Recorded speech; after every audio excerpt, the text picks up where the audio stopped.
Hello everyone, welcome to our channel J R meaning. আজকে আমরা যে ইংরেজি শব্দটি জানবো সেটি হচ্ছে ইন্ডিপেন্ডেন্স ডে। এর বাংলা অর্থটি হচ্ছে স্বাধীনতা দিবস। নিচের দুইটি উদাহরণ দেওয়া হলো।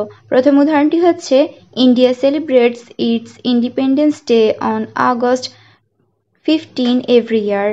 আমি আবারও বলছি, India celebrates its independence day on August 15th every year. এর বাংলা অর্থটি হচ্ছে ভারত প্রতি বছর 15ই আগস্ট তার স্বাধীনতা দিবস উদযাপন করে। দ্বিতীয় উদাহরণটি হচ্ছে independence day is marked with parades, fireworks and various cultural events in many countries.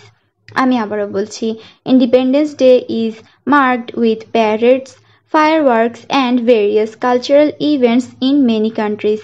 এর বাংলা অর্থটি হচ্ছে স্বাধীনতা দিবস অনেক দেশে কুচকাওয়াজ, আতশবাজি এবং বিভিন্ন সাংস্কৃতিক অনুষ্ঠানের মাধ্যমে চিহ্নিত করা হয়। ধন্যবাদ।